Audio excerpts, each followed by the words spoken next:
to the platform from Nightcap Studio with your number one host, Justina Emily.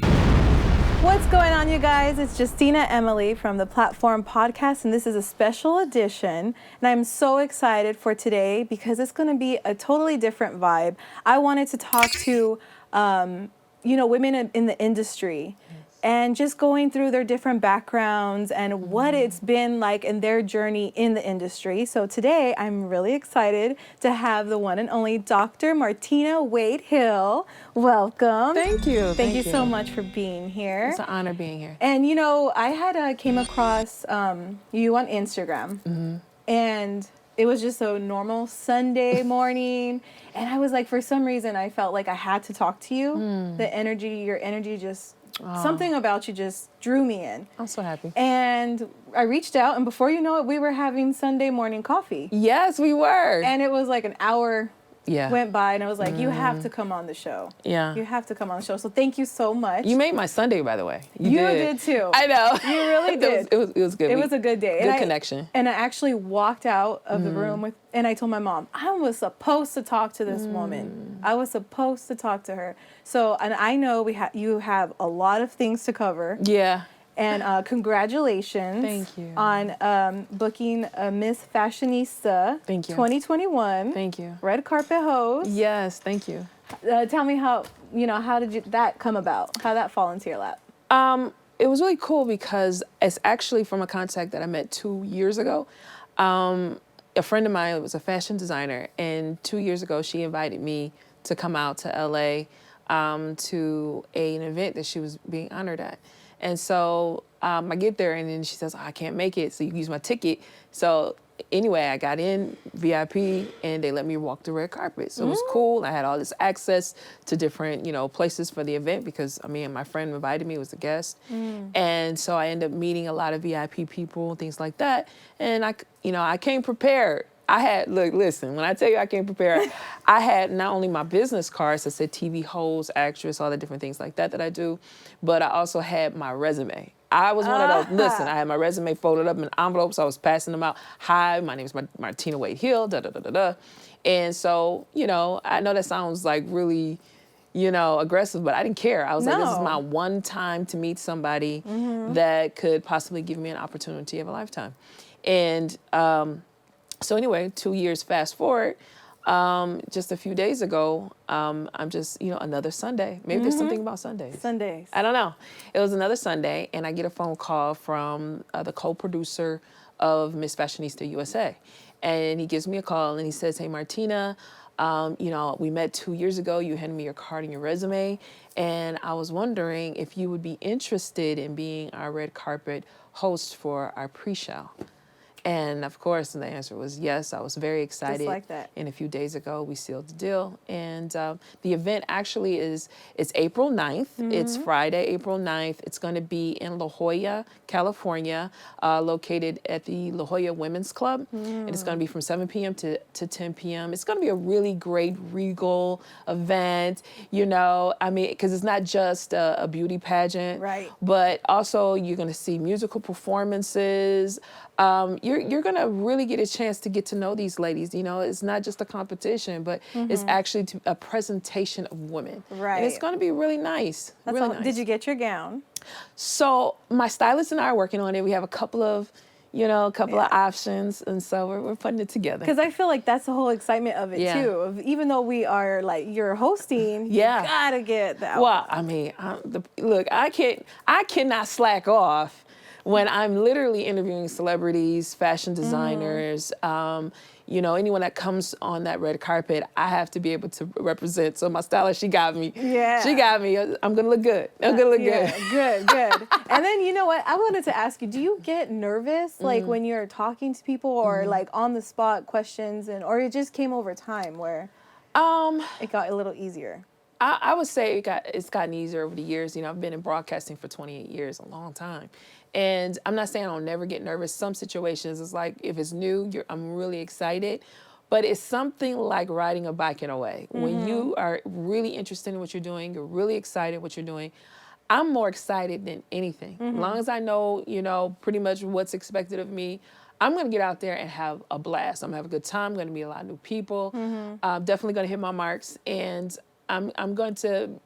I want to represent Miss Fashionista in the way that it needs to be represented. Gorozhanka magazine organized this event, and they've done plenty of different events. Miss Russian USA, Miss Russian San Diego, and this is the first Miss Fashionista USA. So we're really excited about opening that up. And just seeing the beautiful models come in and be a part of it. We got 10 judges. They're very professional. They've been in the industry for years. And it's going to be a really exciting event.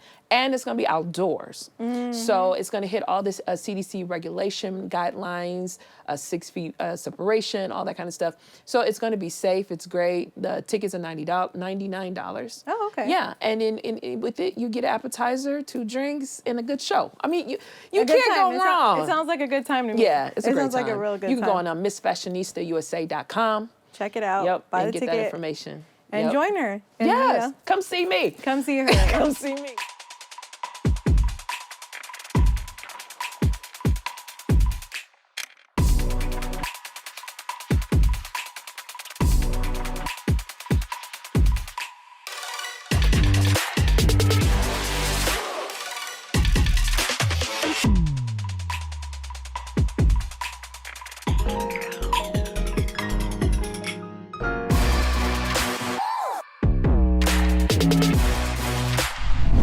I have such a good vibe from you. Thank you. You too. Thank you. I have such a good vibe from you. And do you feel like, because you're a life coach, Yeah. do you feel like, do you want to talk about that? Like how that whole thing started off? Yes, I would love to. Some people would be shocked to know I was a pastor for about 12 years and been in ministry for 22 years. I have like a lot of my jobs I've done like multitasking, doing a lot of things at one time. And so I did that for a number of years. And what happened was about 10 years ago, I started going into life coaching because I wanted to be able to reach people outside of my faith, my background, get outside the 4 walls, start just sharing with, overall my community. And so once I started doing that, I started realizing that I had tools and things to share with other people that, outside of religion, but just life. And to be able to coach people in different areas of their life, sharing with them the resources that I had and developed over time. And I love helping families. I love helping people. And so during the pandemic, which was like literally life-changing for everybody in this world, I really decided to just really go full force with it. And lifecoachmartina.com came into existence. And it's been to the moon after that. I went from, doing it on the side to now being a celebrity life coach. Yeah. And you know what? I feel like you hit a good mark on that because a lot of people just assume like a life coach is just for one lane. There's different specialties of having a life coach. Yeah. And what is your specialties? So I do the matters of the heart as well, because a lot of times we get into these sticky patches in life and we need to be able to navigate through life. And that's my slogan, helping you navigate through life. So sometimes you need someone like a sounding board to kind of help you come up with a strategy to get through a particular hard situation that you may be experiencing. Life coaching is not therapy. Yeah. So if I feel like what's going on is deeper than my qualifications, I will recommend that you go see someone that is a licensed professional. Right. Right. So, and even though I'm Dr. Martina, I'm not a PhD doctor. I'm a DD. And so it's a little different. So I work with people on that level, but also I'm a career coach. I help people build their businesses. I've worked with millionaires. I've worked from the small business owner, the startup, helping people come up with franchises, things like that to help them to build and expand what they want to do. I've done some dating coaching, which has been really fun. I work with a young lady that's now in a very serious, committed, and fulfilling relationship. And so it's a lot of different areas that I work in. One of my favorite is working with people who are looking to overcome emotional eating and food addiction, which spins off to my health and wellness initiative called LCM Fitness, Life Coach Martina Fitness.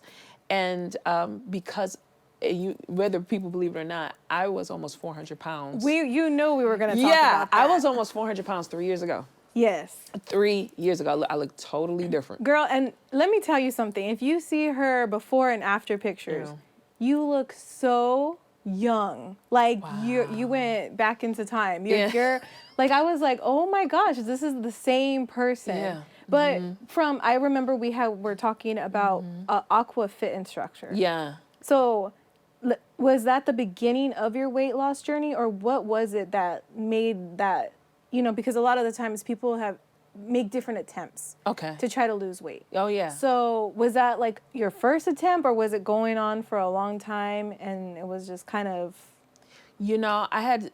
I went up and down in my weight many times, just like anybody else. And I did the whole yo-yo dieting. And so I hit a benchmark in my life, or I would say maybe more like a rock bottom more than benchmark. I became diabetic. I was on a cane.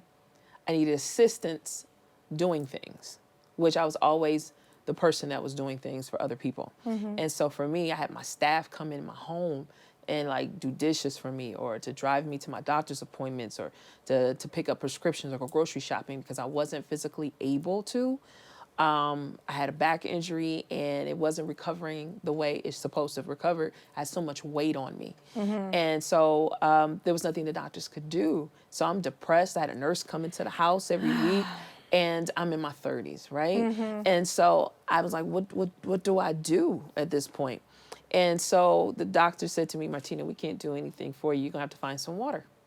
And so at the time, I was living in Michigan. Right. And so it was the middle of winter, and I'm like, where am I going to find water in wintertime? So I went to, a fitness club, and they had an indoor pool. I went in, and I just rehabbed my back and got off the cane just by walking in the pool.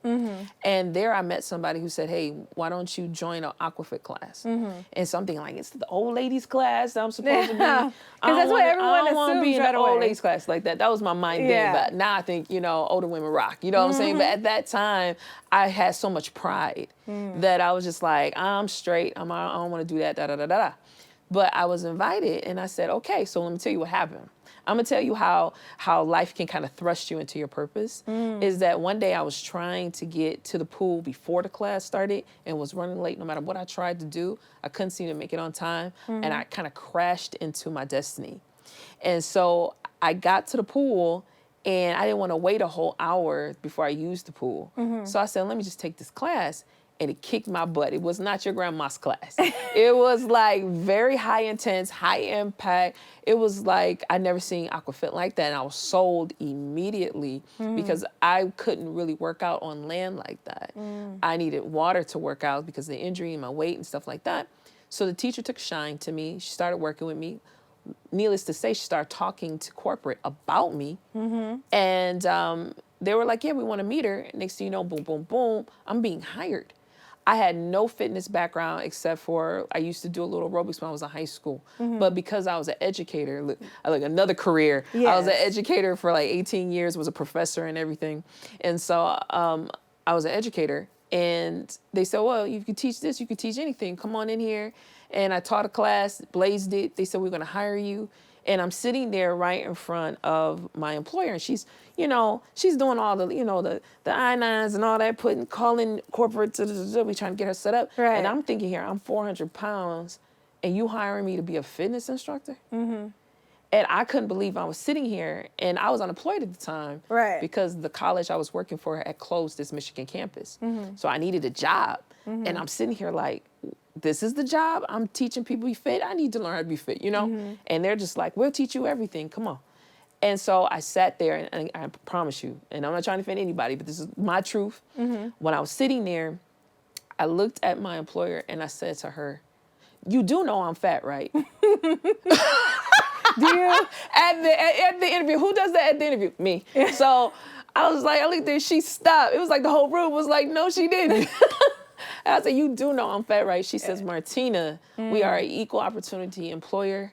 And not to mention, you look like the type that will lose all the weight and inspire a whole lot of people. And that's exactly what happened. I had full support of my coworkers.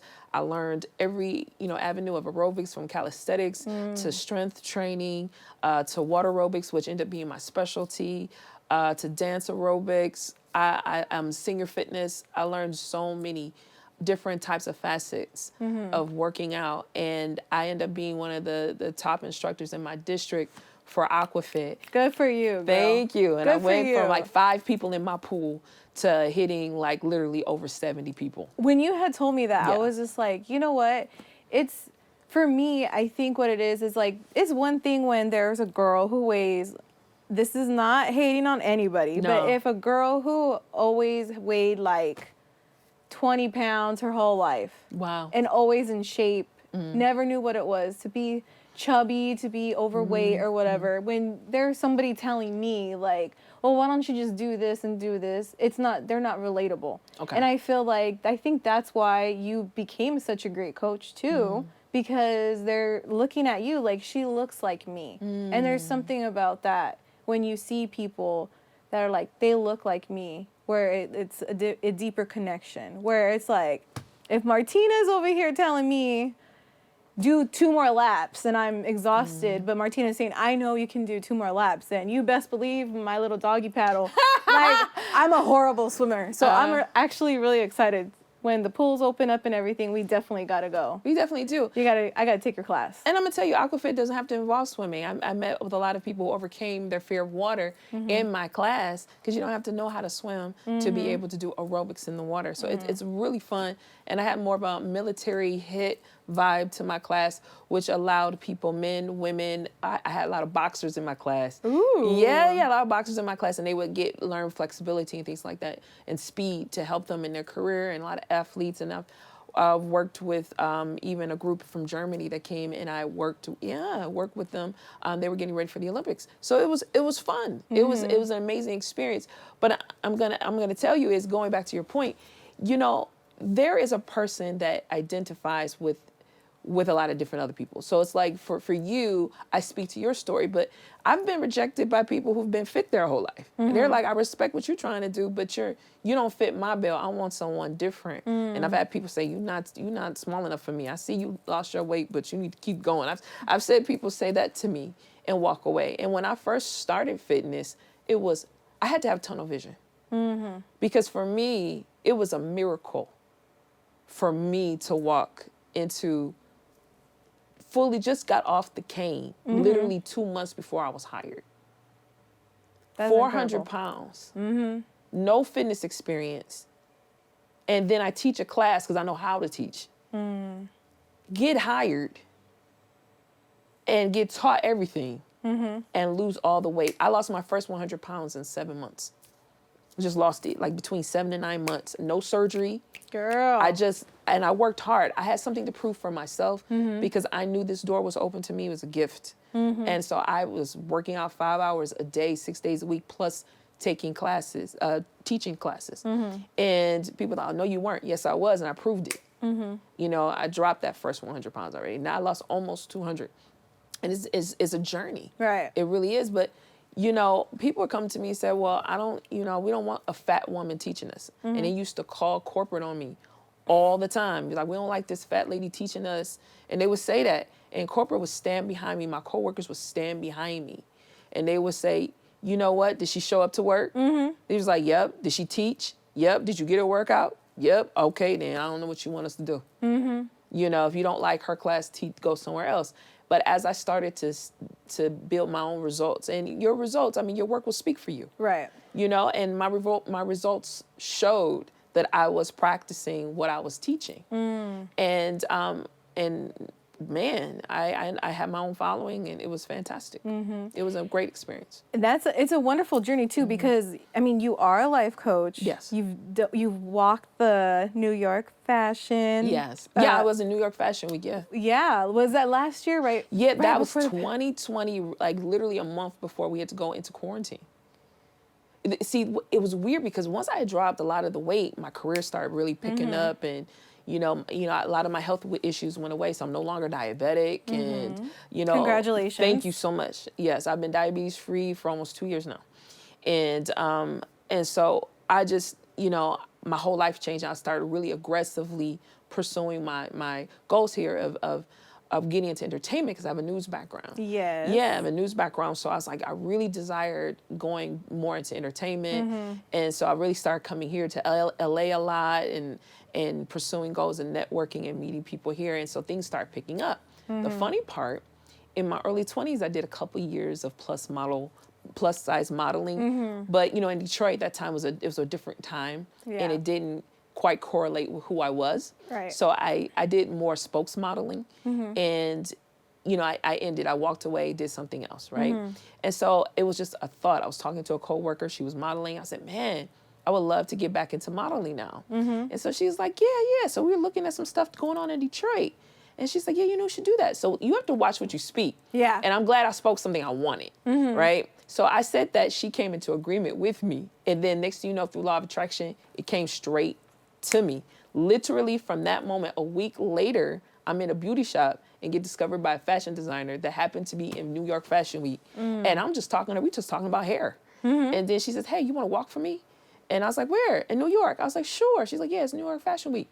And then literally like 5 days later, I'm on a plane going to New York, and I walk in the show, and from there on, my career went great. I went from Miami and started doing work with there. I had meetings with Ellen DeGeneres, and all these different situations started just boom, and then the pandemic hit. Boom. Boom. Yeah. And everything stopped for everybody. Everything stopped. Yeah, for everybody. I think then too, you also did TV and film. Yes. And you've done a lot of amazing things. Thank you. You have you received a reward under Yes. the Obama administration. Yes. Do you want to talk about that? Yeah, I'm very community oriented. I love people. You know, back in 2012, at the time I was working at a homeless shelter as a supervisor, teen homeless shelter. And I was a supervisor working, trying to help teens who may identify with becoming homeless. So we were trying to, it was more of a grant to prevent them from being homeless. And so I was sitting there and I just happened to come across this other grant that was helping with anger management. And I was already doing anger management anyway for teens, working at the shelter. So I came up with this program in 3 weeks. I put it together. I ran and recruited some kids I knew, and I said, come on, let's go ahead and do this. And I did a program from 13 to 17-year-old kids. And we did this program. Well, here's the funny part. The grantors invited me to like a dinner. And they said, yeah, we want to have you meet the CEO of our organization because he wants to meet everyone who got the grant. Oh, yeah, cool. So it was a lunch, not a dinner. So we went to lunch, and we're standing in a buffet line. And so I'm talking to this guy. I don't know who he is. You know what I'm saying? So I'm talking to him, and we're like, da-da-da-da-da. So he mentions how, he says, well, what's your background? And I said, I'm a pastor, right? And I'm working at a homeless shelter. He's like, oh, yeah? Yeah, I used to be a priest. I was like, really? I was like, that's cool. And so we started vibing how he left being a priest to just be among doing community work. And I was like, okay, cool. And we talking at the end. Little did I know he was to connect to the White House. Just like that. And we're just talking in the line, getting some food and some deli, and just talking, right? And so little did I know, he gets on the phone to the White House and says, I have somebody you want to look at. They were already coming here to like give awards to like police officers and health professionals and stuff. And they say, hey, let us know if any of your people that you want get award. I want you to talk to this lady, Martina. She's doing some cool stuff. Little did I know somebody was saying your name. And I remember growing up, hearing one of my former pastors say, you never know who's going to say your name. Sometimes you just want somebody to say your name in the right circles. Little did I know, I get a phone call and say, hey, we love what you're doing with the youth. Right. And we would like to offer you an award with the White House and the United States Department of Justice and Juvenile Justice. And I said, for what? Teaching anger management to youth and conflict resolution. And I said, that would be great. So I talked to my youth, and they were excited about it. And we had a few that were able to, come to the event, and we had to get whole governmental clearances for everybody, because when you're doing some White House stuff, it's a whole situation. I heard they didn't even let Ellen DeGeneres almost in when she was receiving the award, and she's like, I'm Ellen DeGeneres. And they're like, we don't care if you don't have your ID or you don't have your passport or whatever that she needed. Yeah, there's no games. Yeah. I mean, we was giving up social security numbers and everything. They were like, okay. So it was really it was an amazing experience. We had to get parents clearances. Grandma had to get clearances. We had to get all these clearances because there was only so many people could to be in the building and all this kind of stuff. And so here's a cool spin to the story. All right. So everybody gets cleared. We're good. I'm getting ready for this event. I'm excited. My kids are excited. And so I get a call from the grantor's office. And they said, Martina, the White House, they normally have their own photographer, but they asked me if they had anybody local to do photography. And at the time, I had my production company in Michigan, and I started doing still photography in Michigan. My company did, and so they said, "Do you know anyone who could take pictures for our event?" I said, actually, my company. So it's interesting to know that my organization at the time was taking pictures at the event that I was getting awarded at. That is amazing. It's like a full circle. Yeah, it is. And and being in the entertainment business for as long as you have, you've done CNN work. Yes, I used to do You've CNN. done a lot of production work, commercial, voiceovers. Yes. It's been a lot. For you as a woman, how do you feel now being in the industry and looking? Do you feel like we're going somewhere and we're moving forward, or do you still feel like there's a lot of things that women can't do or is restricted to doing? Yeah, so I'm so glad we're talking about this. It is Women's Month, I'll take it personally and I'll take it professionally. I'll start from professionally. I would say women come a long way, and there's so much more work to be done. And I think that the trailblazers that put things in place, whether from ethnic women, women of color, for professional women, people who identify in different areas and industries, I think that there's the trailblazers, but there's still so many doors to open. There's still not enough. Yeah. And so there's still a work to be done. And we need to appreciate more the women who have opened doors. I have sat on boards with all women before, and I've also sat on boards where I was the only woman. Only woman. And I've learned to be comfortable. I don't allow myself to not be comfortable in those environments because I know that I'm paving a way for someone. And maybe in that moment, it might not feel like it. Right. But I know that I am. And so when we approach situations where we might be the only one or we might be many, we need to be grateful in all those situations. Right. Because if we're many, that means somebody opened that door. Right. And if we're one, that means you're the one opening up that door. So it's all about perspective. Personally, I still feel like the new kid on the block because and I take that perspective, not saying that I don't feel comfortable in my skill set, because I do, but I also know there's so much more that needs to be learned because the industry is way different than it was 20 years ago. Yeah. And it's changing by minute nanoseconds. You know what I mean? Anytime technology births out a new app, next thing we know, the industry changed. Energy expands. It moved from one direction to the next. And we have to be very closely watching technology. So me being a Gen Xer, I'm pushing myself to be a millennial. And for me, coming into the industry on this level, with my transition, my change, I lost all this weight. I feel like the world gave me my life back. You know what I mean?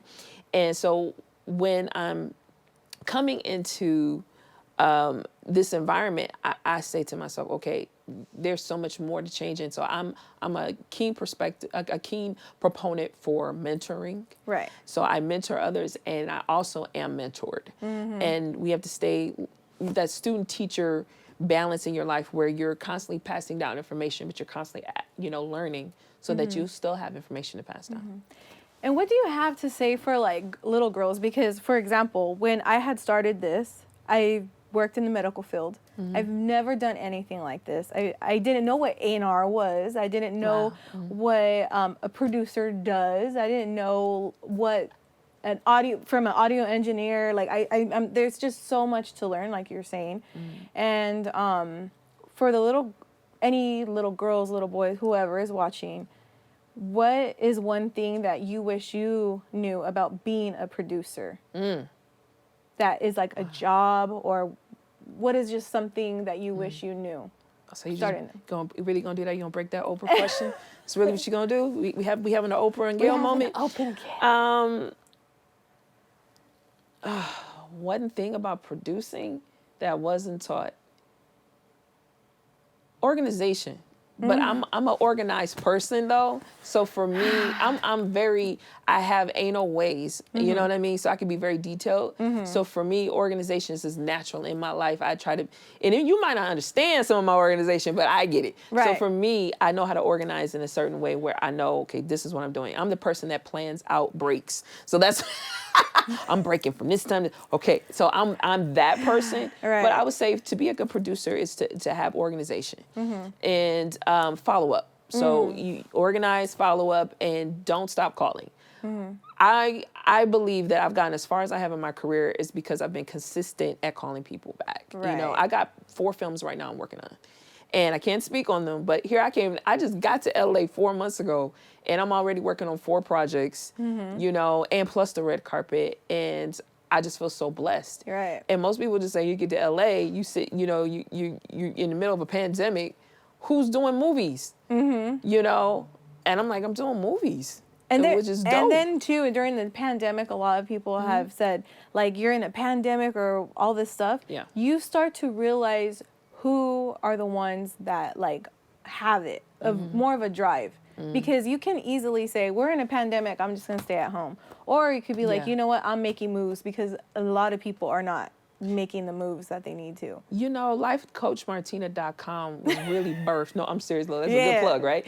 It was really birthed in the pandemic because I was sitting there. I took the first 2 months to sleep. I was exhausted because literally I was on my own biggest loser. So I was like, I was tired. So I slept for like the first 2 months. And then after that, it was like, what's next? And then I took my businesses and virtualized. I came up with a 4-stage plan to virtualize all my businesses. And then I said, okay, we in stage 1. And I started putting it together. Stage 2.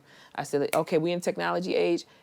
God forbid there be another pandemic or another quarantine, God forbid, but I'm still gonna be making money. Let's go here. Let's go here. And I started making my business pandemic proof. Y'all hear that? Started making my businesses pandemic proof. And when I started doing that, and I'm happy to say I'm at stage 4 already. Yeah, stage 4 already at putting things together. And I started my plan almost a year ago. Right. Well, congratulations. Thank you. On all of that. Thank you so much. Because it's a lot. And I love it because you know, I have 2 daughters, and you know, them just say, Mom, like, are you tired? Mom, what is this? And then it's a lot of learning, like we said, kind of going back to, and then also trying to be a genuine person. Yeah. In an industry that sometimes you have to have tough skin. And I'm learning that very, very slowly. I wish I would learn that a little bit faster. But for you, do you, and I don't know if this goes back to your life coach, you know, ways, do you feel like in the industry, for people who are interested in coming into the industry, do you feel like a lot of the times you question yourself and your own worth when there's a lot of people around you that are saying other things? Yeah. That's real, because we in the land of the beautiful. This Hollywood. So when you see that next person that, you know, might look better than you, taller than you, shorter than you, thinner than you, all that kind of stuff, of course those things run through your head. But you can only be the best person you can be. And what they bring to the table is different, because God gave them something different. You know, God gave you who you are. And so you need to operate and be the best of who you are. And I remember having a conversation, I believe it was probably with my parents, just about maybe just feeling inadequate about certain things. And I just remember my mom saying at one point, she said, if they wanted so-and-so, they would have called so-and-so, but they want to know what you can bring today, but they want to know what you're going to say. And I thought, that's true. So for me, you just keep working on you. You work on your character, you work on your talent, you work on your skill, learn more skill, make yourself more marketable, and then enjoy what you're doing. Because it will make all the difference, you know, in creating your own destiny and creating your own wealth. Ooh, you're talking to me. You're talking to me directly, because you know, a lot of people don't know this, and I didn't know if I was ready to share this. But since you breaking down the walls, girl, like I feel so comfortable speaking with you. A lot of people didn't know this, but I was married for 10 years. And going through the pandemic, I had went through separation. And I remember it was like a time when I had started the podcast. Mm-hmm. I think that's why I feel a certain way when I watch the first season of the podcast, because I was transitioning. I remember feeling certain ways. Like some days my makeup look on point, but I remember crying before driving in. And I was like trying to figure out where I was, you know, what I was doing and stuff. Yeah. So I feel like, you know, being in a room, going back to that meeting, there was that meeting of 5 guys in a meeting trying to tell me, who are you? And what is your brand? What are you about? And I feel like when I would say, I don't know, it wasn't because it was just I was sincerely lost, and I simply did not know what to tell them, because I myself didn't know who I am. Wow. So, I mean, girl, you're making me break down my walls. We're gonna have lunch after this. We definitely are. We're gonna go hang out after this. But let the people know where they could find you. Well, I want to say this one thing. If I can say something really, really quick. Yes, and of course. And also I want to tell you about my weight loss challenge too. Yes. Okay, so I would say I want to respond to that you just said. It's when you are married and then you step out into a new life. Mm-hmm. You identify yourself with the other person because you're one, right? Mm-hmm. And so your identity, when you change over and you become single again, you feel like half of yourself is gone, or who you were died. Because a lot of times when you're getting divorced, it is a death. It is a funeral of what you used to be. Mm. But I tell you, the best part about where you are in your transition is that even though you're feeling lost, this is the time to map out the new you, the you were created to be. This is the time to self-discover. This is the time to say, what am I good at? This is the time to identify, and you're not going to figure it out in a day. Mm. So don't even try. Yeah, right. And your brand is not going to be, you know, even if you find out your brand, it's going to evolve as you do. Mm-hmm. It's going to evolve as your audience grows. Mm-hmm. And so don't feel like you're walking into another marriage that you have to stick to. No, you don't. You can decide today it's going to be like this, and then tomorrow it grows and bursts and moves into this whole different direction, and your audience will grow with you. Mm. Don't think you're leaving them behind, because if they're truly your fans, they're going to go the road with you. Mm. So don't be afraid to grow in front of people. Mm. Don't be afraid to grow in front of people. Okay? You're going to make mistakes in front of people, but guess what? They're going to see you get up. And those who judged you, they was judging you while you were standing tall. So don't even worry about that. They have a problem. Criticism is an issue. All right. And that's a personal issue. And you don't have to take that home with you. So take your time and self-create, strategize, and stand on a new platform and feel comfortable in that. Own that. And every step you take, own it. And it's gonna evolve. It's gonna grow. You're on your time now. You don't have another person to agree with you. Mm-hmm. Just you and God. That's it. Mm. You're welcome. Also, she's going to make me tear up on camera. Mm-hmm. Let the people know where they could find you, and also... Absolutely. They can find me on lifecoachmartina.com. You can book an appointment. Your first appointment is free with me. And then after that, you can pick the rate based on availability. Also, if you're looking for fitness, I do a great low impact dance aerobics, chair aerobics for those who are just starting out or getting back into working out. It's a great low impact workout that you will lose weight. It involves not life coaching, but also weight loss coaching and consultation as well. And I'm doing this great 8-week program that's starting April 24th to June 19th. 8 weeks, mommy. 8 weeks. To get yourself summer ready. All right. And the winner of that is going to get a kitty with that. When I say kitty, you're going to get some money. All right. Oh, you're going to get some money. That. So listen, go on my Life Coach Martina website. Join me on my Instagram. All right. At Martina Wade-Hill. DM me for information about the fitness. Just say, hey, I saw you on the show and I want to find out information.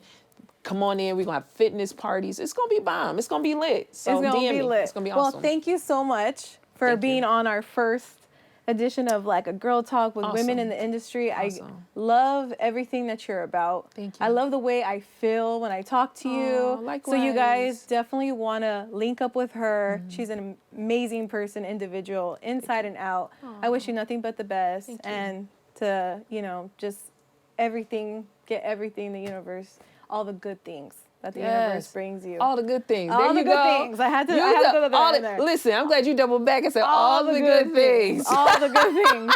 Thank you guys so much. This is a you. Platform Podcast Special Edition. I'm Justina Emily, and have a wonderful day.